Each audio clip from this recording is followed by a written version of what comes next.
Bonjour les amis du potager de Gaïa 02. Alors aujourd'hui on se retrouve dans le potager parce que même s'il fait moche, il y a des choses à faire. Entre le remplissage des cuves, le travail en serre pour préparer la saison prochaine et préparer les parcelles dans la serre pour, entre autres, pouvoir repiquer la mâche quand celle-ci sera à la bonne taille, et idem pour les salades qui viendront nous accueillir et nous délecter les papilles à partir du printemps. Et oui, parce que en hiver, eh bien, tout s'endort. Alors on choisit bien sûr des laitues qui peuvent tenir les températures basses. Et puis bon, comme on est en serre, il y a un peu moins de risque qu'il y ait des gelées et qu'elles soient détruites. Et ben je vais vous montrer ça tout de suite et puis après on va vous parler du reste de ce qu'il y a à faire au mois d'octobre. Alors voici notre chère serre de chez Serre en Direct. Et oui, notre partenaire qui nous a permis, je dirais, d'acquérir cette serre merveilleuse que je ne changerai pour rien au monde. Donc comme vous pouvez le voir, j'ai enlevé les plants de concombre. Et là, j'ai bien humecté le sol en enlevant d'abord les pieds de concombre, en enlevant les mauvaises herbes, et puis il y en aura encore à enlever. Donc je mets de l'eau, je mets de l'eau, je mets de l'eau. J'en mets, parce que, comme on le sait, une serre, ça sèche énormément. De toute façon, il n'y a qu'à voir les allées, pour se rendre compte que c'est sec. Et puis, surtout, c'est dur. Et c'est compacté. Donc là, en fait, dans les parcelles, donc sur les côtés ainsi qu'au milieu. Et donc, bon, je dois encore faire celle qui est là-bas. Eh bien, là, on ne marche pas, ou très peu dessus, ce qui permet d'avoir un sol qui reste décompacté. Et donc, on fait ça à la grelinette. La grelinette, notre ami la grelinette qu'on voit dans le fond. Alors, on a encore une motobineuse, parce que bon, on est arrivé ici, c'était en 2019. Mais sur ce terrain, il y avait tout à faire. Donc le sol était très compacté. Donc encore, on a une motobineuse qui nous sert encore un tout petit peu. Mais je vais dire que la majorité du temps, j'utilise la grelinette, j'utilise l'émietteur, j'utilise le râteau et ça me va très bien. Donc on a encore du boulot parce que pour changer un petit peu la structure du sol qui était très compactée, eh bien en fait on doit quand même rajouter pas mal de, alors soit du fumier, on rajoute également beaucoup de matières organiques diverses et entre autres on met également du sable pour alléger un petit peu le sol, parce que le sol sinon il est bien compacté. Puis c'est vrai que le fumier des fois il faut des années avant que véritablement ça fasse son effet, en tout cas sur la structure du sol. Pour ce qui est du sable, là ça fait effet tout de suite. Voilà. Alors, il est évident que les salades, il y a encore pas mal à faire. Bon, les graines, elles étaient encore bonnes, mais alors ce qui est quand même assez étonnant, c'est que on a certaines salades comme la laitue des 4 saisons qu'on voit ici, ces 3 rangées-là, qui sont bien sorties. Celle-ci, ça commence, c'est la Lolo Rossa. La lilloise, alors la lilloise aide, pas de problème, elle est sortie. Bon, sachant que j'ai eu un peu la main légère, donc quand je verrai les plants les plus beaux, j'en garderai qu'un par alvéole.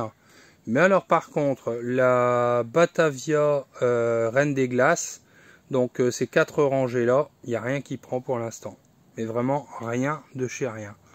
Donc on va être patient, parce que comme je le dis toujours, la patience, ça doit être une qualité primordiale à cultiver chez le jardinier.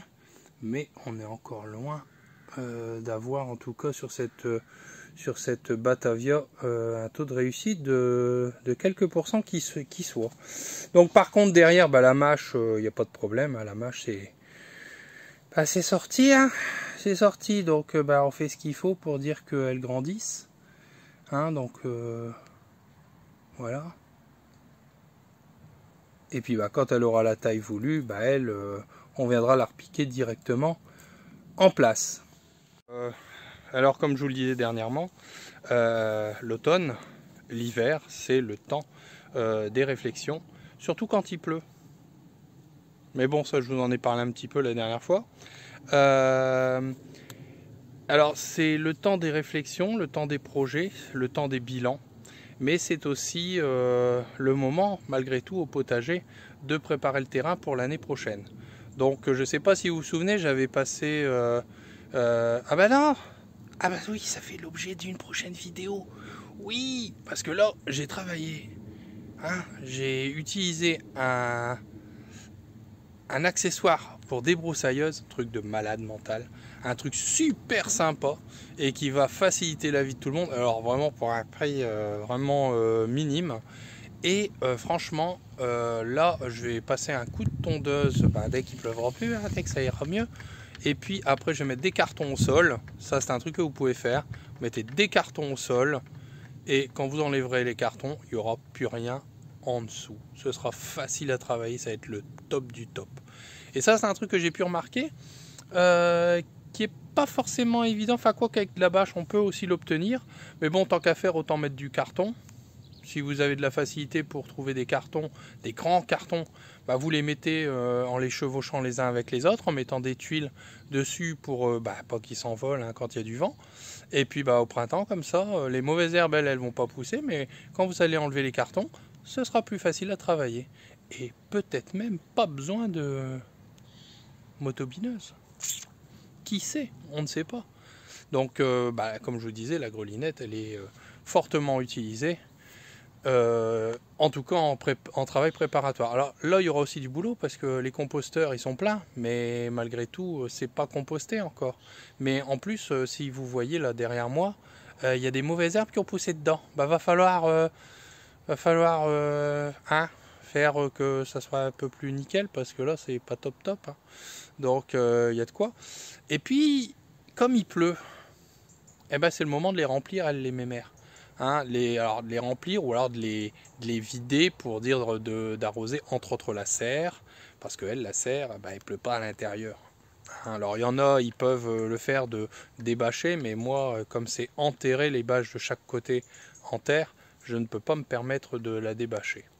Donc c'est pas grave, j'ai un tuyau d'arrosage avec un embout spécial, et puis je peux mouiller toute ma terre à l'intérieur de la serre, comme ça, c'est nickel. Bon, alors comme si ça suffisait pas, le vent s'est mis de la partie. Alors comme vous le voyez, là c'est bon, le ciel, le ciel, il est un peu moins, il est un peu moins gris, mais il y a eu du vent aussi. Donc comme il y a eu du vent, ma structure à orteil du prêcheur, voilà. Mais bon, c'est pas grave, on avait tout récolté, donc c'est bon, Alors là où je suis content, c'est que j'ai quand même quelques poireaux, donc je vais en repiquer encore un petit peu, même si on est en octobre. Moi j'en repique encore parce que j'en ai que j'avais mis à pousser de mes propres semis en jardinière. Donc on va s'occuper de ça très prochainement, c'est-à-dire s'il fait ce temps-là demain et que ça a un peu séché au niveau de la terre, je m'en occuperai demain. Donc tout ça je vais nettoyer.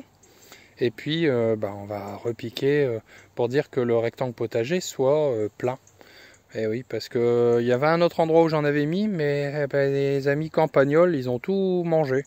Donc autant vous dire que je pense que il y a une autre chaîne qui avait fait ça, et je crois que ça va voir le jour au potager de Gaia 02, c'est de faire des coffrages avec un grillage dans le fond, de manière à empêcher les campagnols de venir du fond et puis de tout manger les racines.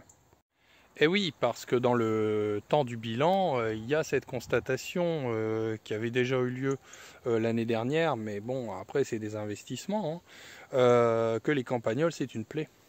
Ben oui, c'est une plaie. À moins d'avoir des vautours, enfin des buses qui tournent au-dessus de mon terrain et qui se jettent sur les campagnols, ou alors des oiseaux de nuit, entre autres les chouettes, ou alors tous ces oiseaux de nuit qui sont des oiseaux de proie.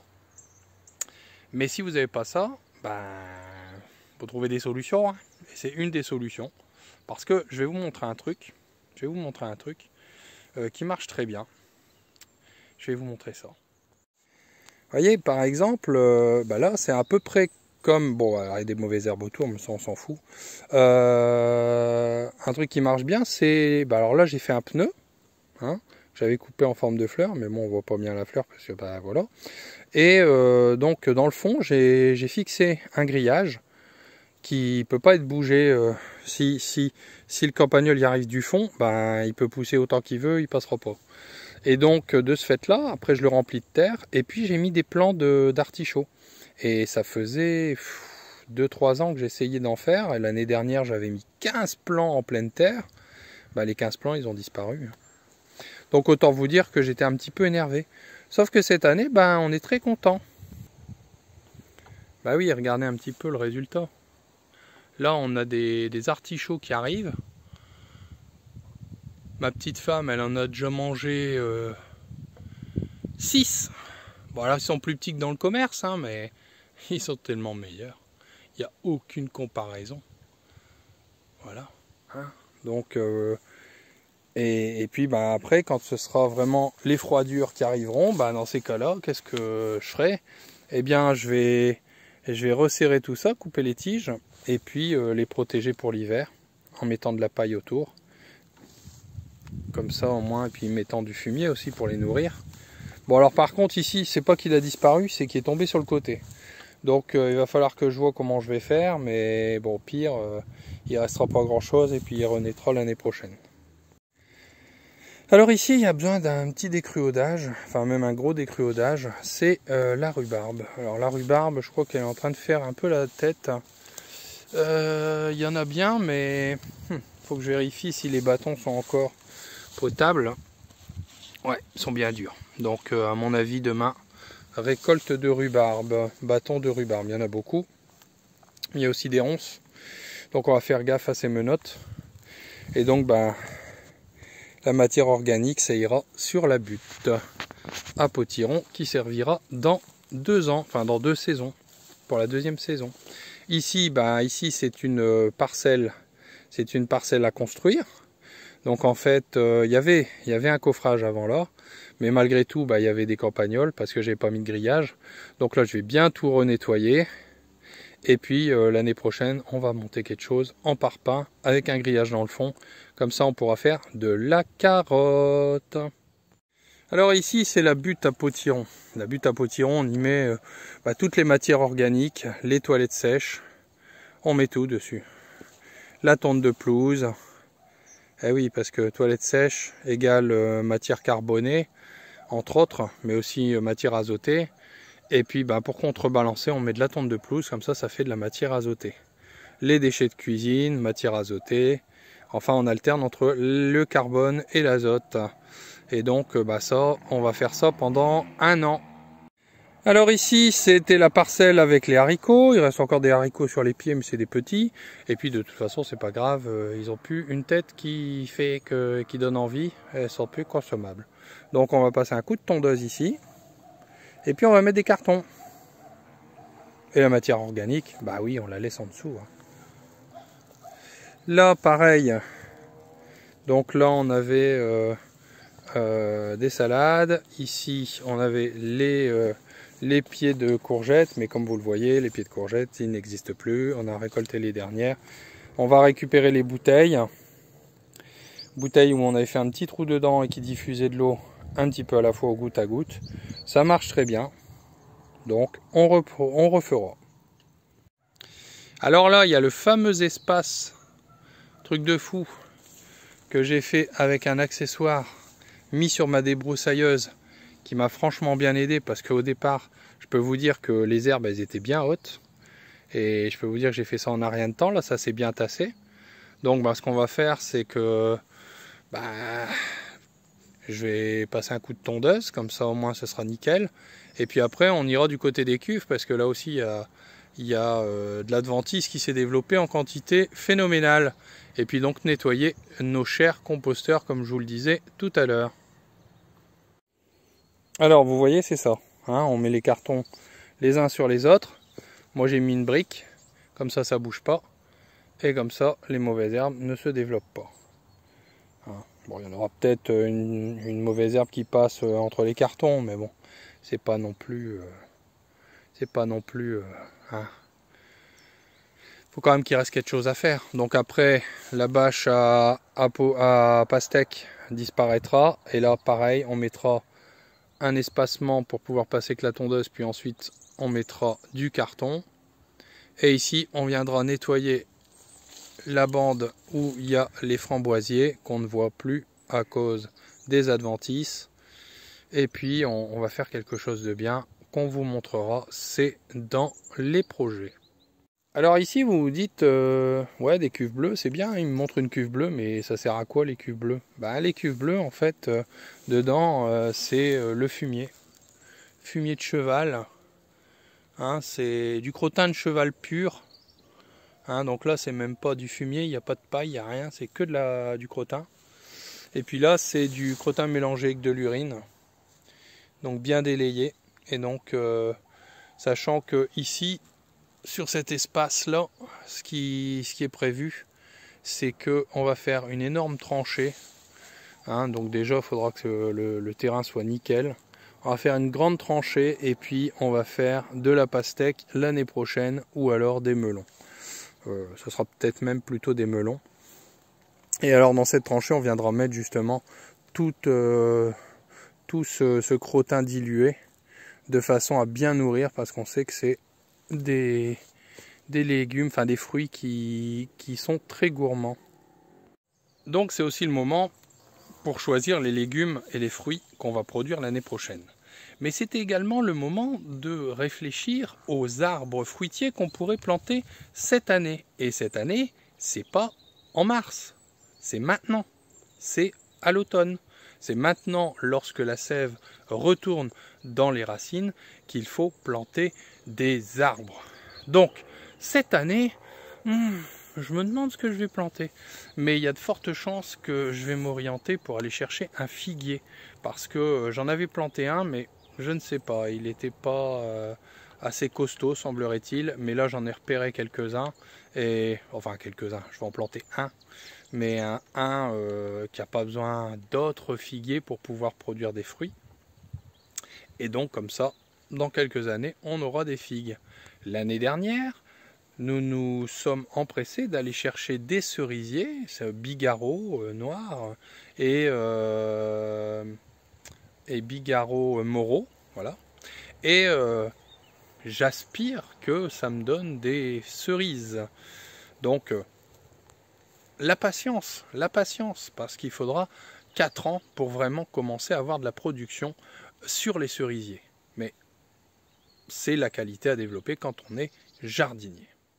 Et puis il y a la serre à semis. La serre à semis où on est en train de faire des installations à l'intérieur que je vous montrerai ultérieurement, de manière à pouvoir faire nos semis en mars de l'année prochaine. Faut pas trop s'empresser pour les semis, parce que sinon après c'est comme ça que on peut pas les planter, parce que tant qu'il n'y a pas les seins de glace qui sont passés, eh bien il y a toujours un risque de perdre tous ces plants. Et c'est pas le but de produire des plants pour les jeter. Donc en fait des aménagements à faire. Alors c'est une possibilité, et surtout c'est très intéressant d'avoir ce genre d'installation, parce qu'on peut faire des choses dedans quand il pleut. Et dans les Hauts-de-France, qu'est-ce qu'il pleut? Eh oui! Donc, on va pas se faire prier, hein. Quand on peut bosser soit dans la serre, la grande serre de chez Serre en Direct, ou alors dans la serre, dans la future serre à semis qui est ici, que j'ai pu réaménager grâce à Serre en Direct, à ces superbes bâches, et puis aussi à ces accessoires pour pouvoir faire un pignon de porte avec une porte, c'est trop top. Donc c'est sûr qu'avec Serre en Direct, ça m'a permis d'acquérir une serre pour une somme toute valable, hein, pour du matériel de qualité, et je ne cesserai pas de le dire, du matériel français. Et oui, donc gage de qualité. Et puis une qualité de bâche professionnelle qu'on retrouve aussi bien maintenant de ce fait là sur la serre à semis, où là pour l'instant, il y a un petit stand-by parce qu'en fait, il y a un endroit, il faut que je fasse une fenêtre pour créer un courant d'air parce que véritablement en été, et même parfois dès le printemps, il fait une chaleur c'est un cagnard, c'est une horreur, tout y crame à l'intérieur. Donc véritablement, il faut créer une circulation d'air de manière à ce qu'il fasse plus frais dans cette serre à semis. Donc, il faut que je crée une fenêtre. Et si vous avez des liens à me partager en commentaire pour me faire voir des idées d'élaboration pour pouvoir faire une ouverture dans un pignon pour pouvoir créer une fenêtre, je suis preneur. Alors, à vos commentaires. Ok? Donc, en résumé, eh ben, il y a des choses à faire. Entre remettre le terrain comme il faut pour pouvoir préparer la saison prochaine, ou alors préparer la serre, faire quelques semis, des radis d'hiver, des radis de 18 jours, on peut encore. Ou alors, mais toujours bien mouiller la serre hein, dans ces cas-là, ou alors les laitues d'hiver. Soit vous allez les chercher en jardinerie et vous les repiquez tout de suite, ou alors vous pouvez aussi faire de la mâche, ou alors vous pouvez faire des semis. Bon, sachant que c'est plus long parce que comme les jours sont courts, ça mettra plus de temps à se développer. La patience, la patience. Et puis alors petite astuce, c'est que quand vous les repiquerez, je vous montrerai, il faut les mettre sous des bouteilles. Faut les protéger quand même. Ça fait double effet de serre, comme ça au moins, s'il y avait une gelée, ben, quand les plants sont pas très grands, ça risque pas qu'ils gèlent. Et puis qu'ils sont bons à jeter, parce que c'est pas le but non plus. Voilà. Sur ce, jusqu'à la prochaine vidéo, je vous invite donc à faire une checklist sur ce que vous pouvez faire lors du mois d'octobre. Dites-moi en commentaire également ce que vous avez entrepris, ce que vous avez prévu, les légumes que vous prévoyez de faire, des trucs originaux que vous n'aviez pas pensé faire cette année, que vous allez faire l'année prochaine, des idées aussi, moi ça m'intéresse beaucoup. Là par exemple, dernièrement, je vais vous montrer en photo ici, j'ai visité un jardin partagé, et puis j'ai vu une construction superbe sur laquelle pouvoir faire monter des légumes, des haricots, et puis bah, je vais le faire, parce que comme c'est aussi le moment de tailler ces arbres, mais au-delà de ça, mais aussi de tailler ces arbres, ces grands arbres, dans ce cas-là, moi je vais récupérer les branches, et puis je vais créer une structure à peu près pareille, je vais voir un petit peu, mais c'est sûr, il y a des choses qui vont changer, je veux que ça soit originaux, je veux que ça claque, je veux que, voilà, pas pour l'extérieur, ça je m'en fous, et puis si ça vous plaît, tant mieux, ça me fera plaisir, mais aussi et avant tout, pour moi et ma famille, pouvoir être dans le « Waouh ! Ah, qu'est-ce qu'on est bien! Ah, puis tiens, voilà, la structure, c'est aussi une cabane! On peut aller dedans, ouais, c'est chouette !» Alors, donc, si on peut s'amuser et en même temps, je dirais, se délecter de passer un bon moment au jardin, et puis se délecter aussi des repas qu'on peut faire avec ces merveilleux légumes que Gaïa nous donne, parce qu'il ne faut pas oublier une chose, et pour moi c'est hyper important, et j'ai énormément de reconnaissance envers Gaïa, c'est que sans elle, nous ne serions pas là, parce que nous sommes constitués des éléments, nous sommes constitués de la terre, nous sommes constitués de l'air, nous sommes constitués de l'eau, nous sommes constitués du feu, nous sommes constitués de l'élément éther, et s'il n'y avait pas tout cela, eh bien, si nous ne mangions pas, si nous ne buvions pas une eau de qualité par exemple, eh bien, si nous mangeons, comme dirait un certain JPC, si vous avez trouvé de qui je parle quand je dis JPC, vous me le notez en commentaire, eh bien, si on mange de la merde, eh bien, notre corps, eh bien, ça se traduit par des maladies. Et il n'y a rien de tel que d'être en bonne santé, parce qu'on ne peut pas se délecter de la beauté de la nature quand on est en mauvaise santé. Voilà. Sur ces bonnes paroles, je vais vous laisser. Je vous dis à la prochaine vidéo. Et surtout, n'oubliez pas pour être averti des prochaines vidéos de vous abonner, d'actionner la petite cloche, parce que si vous ne l'actionnez pas, vous ne serez pas averti par notification de la sortie de la prochaine vidéo, qui sera très intéressante. Et en plus de ça, n'oubliez pas le petit pouce bleu, très important, comme ça, plein d'autres mondes pourra profiter de ces vidéos. Voilà, Je vous dis à très bientôt. Je vous souhaite une bonne fin de dimanche et une bonne semaine. À bientôt les amis. Salut!